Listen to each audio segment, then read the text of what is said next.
Welcome to Bible Lesson 82.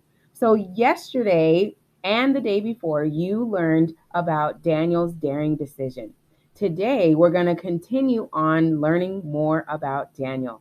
So, watch, be creative, and enjoy. Have you ever had a bad dream? Maybe that bad dream even frightened you. Well, we're starting off where King Nebuchadnezzar was sleeping. As he was sleeping or trying to sleep, he had a bad dream. This dream was very disturbing. He did not stay asleep for very long. Because of the dream, he woke up and he knew that he had to find out what the dream meant because he knew that the dream could mean something very important. There was just one problem. He couldn't remember his dream. Have you had that happen to you? Maybe you were dreaming something and you woke up and then you tried to tell somebody about that dream and you couldn't remember. Well, King Nebuchadnezzar had that same problem.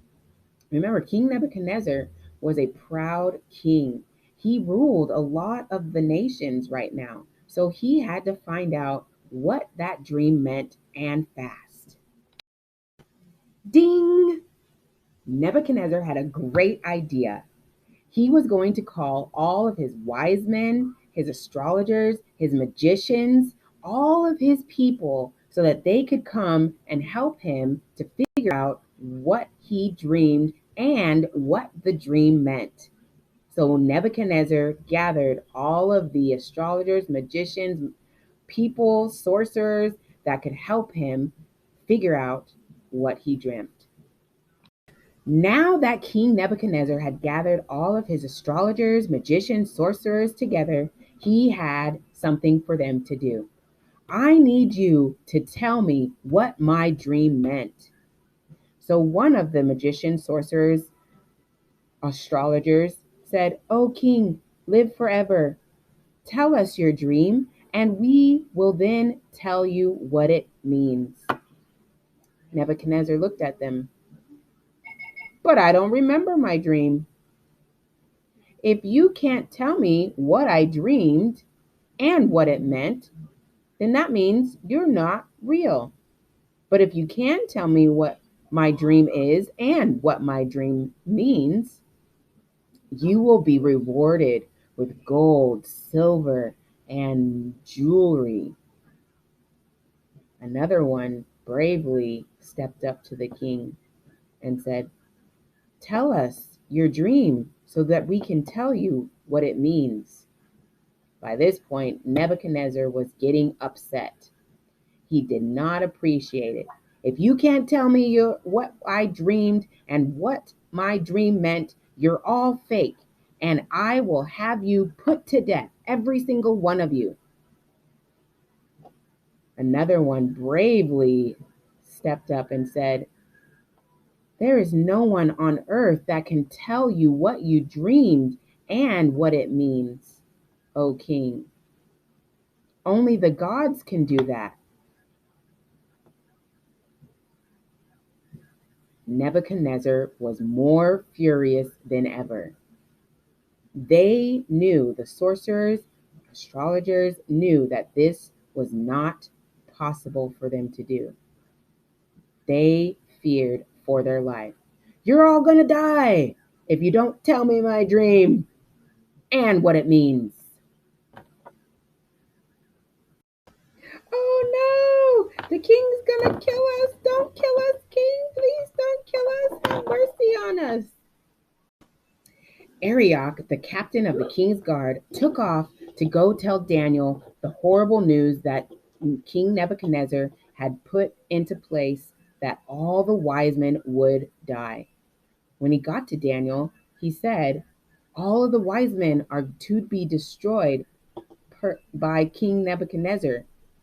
And Daniel asked, "Why does the king want to destroy all of his wise men?" Arioch answered, saying, he told them to interpret his dream and tell him what he dreamed, but none of them can do it, so he's going to kill them all.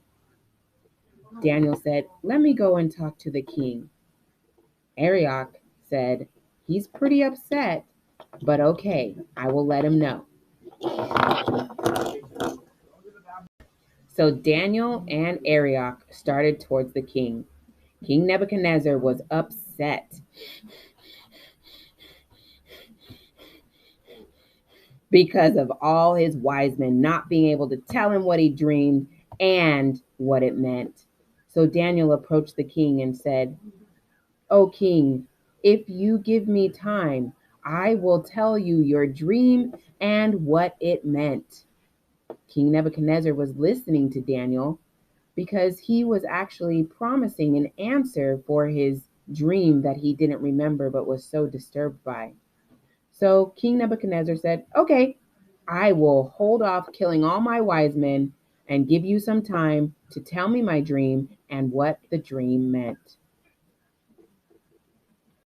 Daniel came back to his three friends and told them, we need to pray and ask God to show us, reveal to us what King Nebuchadnezzar dreamed and what it meant, or we will all perish and die with the other wise men in Babylon.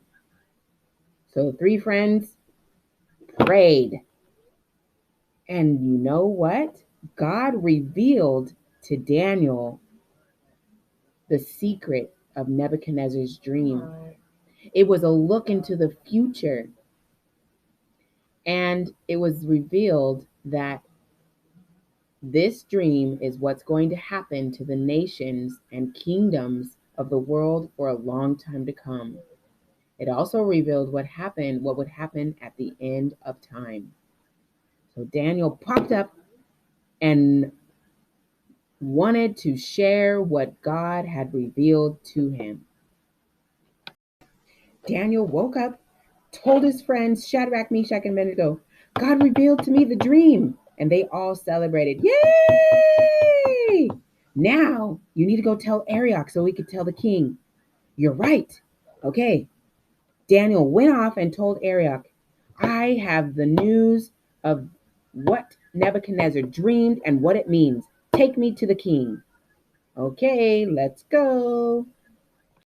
As Arioch and Daniel approached King Nebuchadnezzar, Arioch announced, I have someone to tell you your dream and what it means. And King Nebuchadnezzar said, okay, bring him before me. So Daniel comes before the king. The king says, are you able to tell me what I dreamed and what it means? And Daniel responded, the wise men, astrologers, magicians, and soothsayers and sorcerers cannot reveal this secret to the king, but there is a God who can reveal the secrets. He knows all things, and he knows all about the future of the world, and he has made known to you, O king, what is going to happen in the future. The secret was not revealed to me because I am wiser than others, but in order for you to know what will take place in the future. O king, this is what you saw in your dream. Now, if you notice, Daniel didn't take the credit for what God had shown him.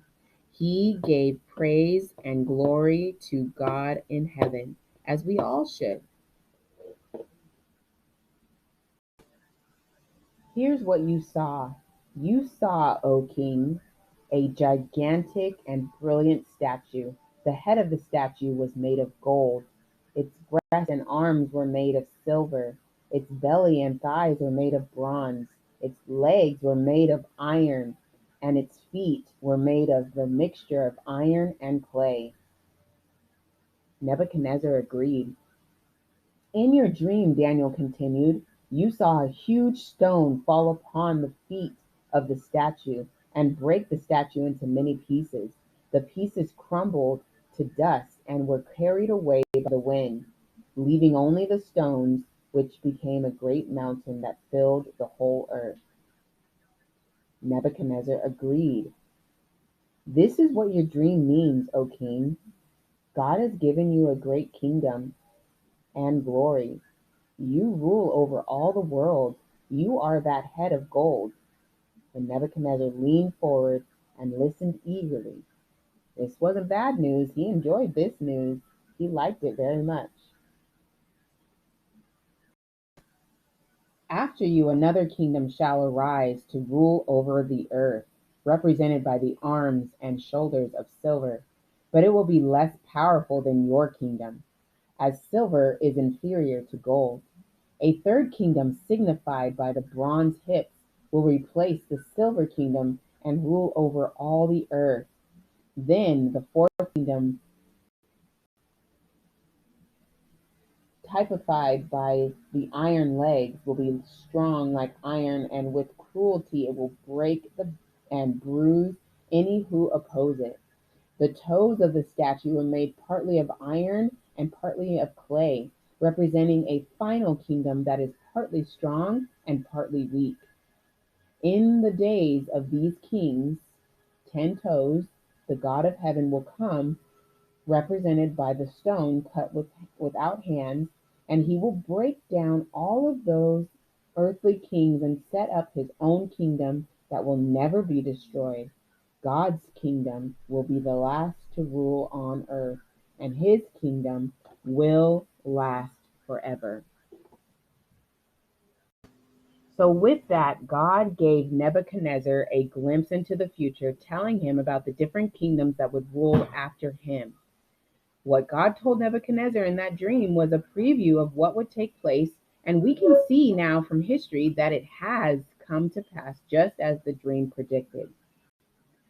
King Nebuchadnezzar's Babylonian empire, the head of gold, ruled the known world for more than 80 years. Then Medo Persia, the silver breast and arms, overcame Babylon and became a world power for more than 80 years. The kingdom was followed by the Grecian Empire, represented by the bronze belly and upper thighs, whose great conqueror was Alexander the Great, and then came the Roman Empire, represented by the iron legs. The two legs represent the eastern and western divisions of the Roman Empire. It was the it was the Roman Empire that ruled the world when Jesus was here on earth. Since the fall of the Roman Empire, no nation has ever ruled the whole world, though many have tried to do so. So the rest of Nebuchadnezzar's dream has not yet come to pass. It's still in the future. But as surely as the first part came to pass exactly as God predicted, so the latter part of the dream will also come to pass exactly how God said it would. The toes of the statue represent a 10-nation confederation of the last days that will be reigning when the great stone cut without hands, which is Jesus Christ, the rock of ages, will come back to earth and destroy all the Gentile kingdoms of the world, and then he will set up his kingdom and rule on earth for 1,000 years. At the end of the 1,000 years, the planet Earth will be destroyed, but his kingdom will continue forever and ever. King Nebuchadnezzar was delighted to hear all of these interesting events coming to pass. He was jumping with joy that he could hardly contain himself. Truly, your God is the God of gods and the Lord of kings and a revealer of secrets, Nebuchadnezzar exclaimed to Daniel. Then Nebuchadnezzar gave Daniel gifts of everything. Then he promoted Daniel to be ruler over all the world, all the kingdom, and chief over all of his wise men. Now, although Daniel was promoted, he couldn't forget about his three friends, Shadrach, Meshach, and Abednego. So he requested to King Nebuchadnezzar that they be promoted as well. King Nebuchadnezzar was so excited, he went ahead and promoted Shadrach, Meshach, and Abednego to be rulers underneath Daniel as Daniel ruled the kingdom. Now, this was God's way of using a captive to reveal himself to a proud king. So, this promotion is now allowing God to come out in Daniel to the king of Babylon so that he can get to know him on a more personal level.